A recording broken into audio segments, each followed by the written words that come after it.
Just as President Reagan is remembered for ending the Cold War, President Trump can be remembered as the one who ended the war on our sovereignty. Will he rise to the occasion? Here's the stone-cold truth about our border: we could construct a border wall as high as the stratosphere, and it won't help much if we continue our self-destructing policies of allowing bogus asylees to come through our front door and legitimizing the opinions of sanctuary judges who make denizens of aliens. President Trump publicly warned the governments of Honduras, El Salvador, and Guatemala that if they don't take steps to stop the latest caravan of bogus asylum invaders, he will cut off aid to the countries. While this is a good first step, it won't deter the invasion unless we stop admitting the invaders and implementing catch and release under orders from illegitimate court rulings, as we did with the previous caravan and countless tens of thousands of others coming in with less pomp. And that would hold true even with a border wall. They just come to our points of entry, surrender themselves, get released into our communities, and never show up to their hearings until and unless they wind up committing crimes. Moreover,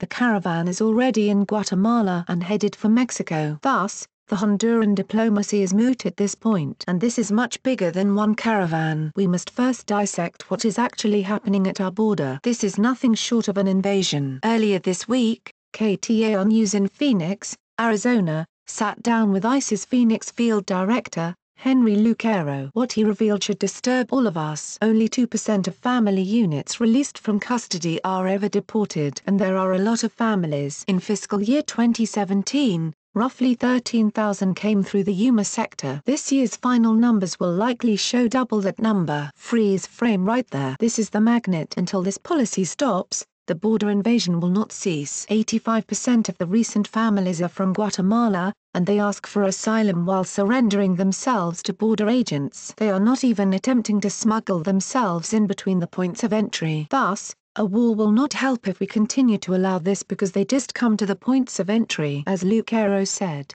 on the news in Guatemala they are saying that you can get a work permit if you're in a family, if you're coming with your child, and that you're going to be released. Border agents interviewed by KTAR said that resources designed to protect our national security are now being used to aid and treat illegal aliens in distress. This, in a nutshell, is why the gang and drug crisis spiked to unprecedented levels beginning with the Central American migration in 2014. Officials said that 95% of those caught in Arizona go to the East Coast, which explains why places like Long Island are the hardest hit from the gang and drug crises. Thus, it all boils down to bogus asylum and catch and release. Either Trump ends those, or everything else is just talk. While Trump is right to ask Congress to step in, we've noted before that our statute is already clear that these people do not qualify as asylees and that the unaccompanied teenagers do not qualify as refugees. With this background in mind, it's easy to understand why Lindsey Graham and Esti's idea of trading amnesty for a border wall is so counterintuitive. We only have this border invasion because of the magnet of amnesty, and the magnet of amnesty allows them to come to the entry points, demand asylum, sue for rights, and never get deported. A wall only helps a country that has a strong spirit but a weak frontier.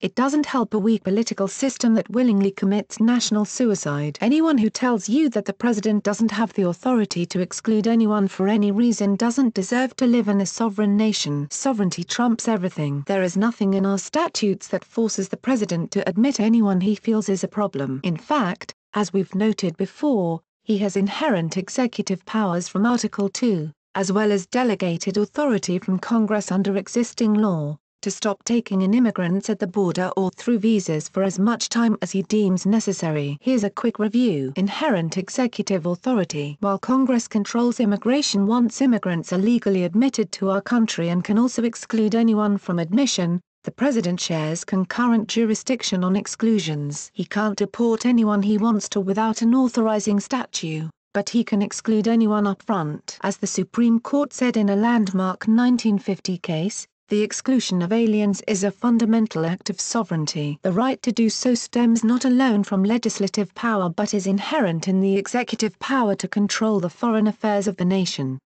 This is why for the first 100 years of our country, immigration was entirely controlled by diplomatic correspondence through the State Department. The president was clearly using this authority when communicating with the leader of the country of origin of this caravan. Trump can simply shut the door and demand that any legitimate asylum claims be processed through our 10 or so consulates in Mexico. Finally, the president needs to threaten not just Honduras, Guatemala, and El Salvador, but Mexico with diplomatic sanctions. As Jessica Vaughn, Director of Policy Studies at the Center for Immigration Studies, told me in email, the president should be leaning on Mexico and the sending nations that their facilitation of this problem is immoral, shameful, and will adversely affect our bilateral relationship. He should consider visa sanctions if they are not cooperative in arranging the swift return of those apprehended. He should suspend certain foreign aid until we gain their cooperation. There almost certainly are other forms of leverage that will get their attention. One such point of leverage would be NAFTA negotiations. The top issue should not be trade,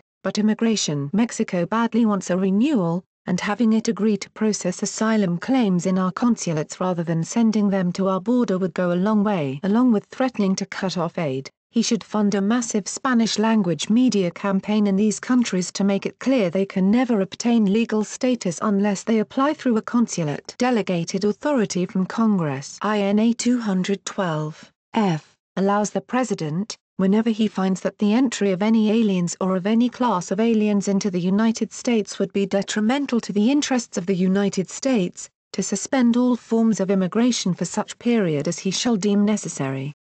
INA 215, A, 1, grants the President an almost equal level of authority to subject entry of all aliens entering or departing to such reasonable rules, regulations, and orders, and subject to such limitations and exceptions as the President may prescribe. If demanding that all immigrants enter legally or happily for asylum in a safe and controlled environment at a consulate rather than at a border controlled by some of the most dangerous people in the world is not a reasonable rule, I'm not sure what is. In addition, given that this is not an ordinary case of immigration or a trickle of asylum seekers, but rather a mass influx, the Attorney General can use 8 U.S.C. Section 1103, A, 10, to deputize local law enforcement bodies at the border that wish to participate to engage in the police powers of federal immigration officers. This section of the law states that when there's an imminent mass influx of aliens arriving off the coast of the United States, or near a land border, the Attorney General may authorize any state or local law enforcement officer to perform such duties. This will help with the manpower and the national security component of the issue. The bottom line is that we need to repel the invasion, not manage it. Why are border agents automatically handing over these people to ICE to be processed? Jessica Vaughn told me she is concerned this is depleting ICE's resources to address interior enforcement when Customs and Border Protection should be leading at the border. It's time for CBP to step up and assume some more responsibility for addressing this crisis, wrote Vaughn in an email. So far, they have been just handing over the problem to ICE, USCIS, and the immigration courts, as if it's not CBP's problem that has depleted and diverted the resources for those other critical agencies, which have other responsibilities in the interior. The President should direct CBP, the Border Protection Agency, to assume responsibility for managing the swift processing of these cases, in cooperation with the other agencies of course. This is why Trump was elected. Period. This is Trump's legacy at stake. This is his time in history. He can be the one to stop the border invasion. The minute he forces a national debate over whether we are a sovereign nation, he gains more leverage. The minute he threatens to veto the next budget bill unless it makes changes to sanctuary cities and asylum policies, the tables will be turned. And the minute he actually uses his inherent executive and delegated authority to shut this down temporarily without Congress, he has much more leverage to push long-term reforms as well as deterring Central Americans. Thanks Daniel Horowitz for help with this report. Thanks for watching. What did you think of this video?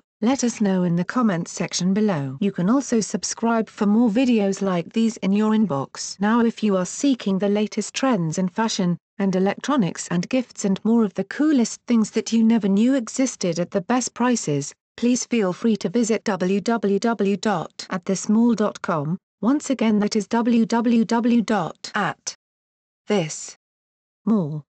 yesshva.com. Share this video with your friends and family. Since you're watching, we have a small favor to ask. More people are viewing our videos more than ever, but advertising revenues across the media are falling fast. And unlike many news organizations, we haven't put up a paywall. We want to keep our journalism as open as we can, so you can see why we need to ask for your help. Our videos and reports takes a lot of time, money and hard work to produce. Our investigative reporting uncovers unethical behavior and social injustice that helps to hold governments, companies and individuals to account. Through this we can, together, create meaningful change in the world. We do it because we believe our perspective matters, because it might well be your perspective too. For as little as $1, you can support us, and it only takes a minute. Thank you. Like and share this video on Facebook and Twitter if you agree. Don't forget to support this channel by clicking on the donation link down below and subscribing so you never miss any of our trending reports. What do you think about this video? Scroll down to comment below. Now if you are seeking the truth or guidance or need a prayer request or studies, please visit followYesshva.com at www.follow.now.com. Please note that we have changed to a new YouTube channel. The link is in the description box below. Please subscribe to the new channel, as this one will no longer have new videos and reports posted to it anymore.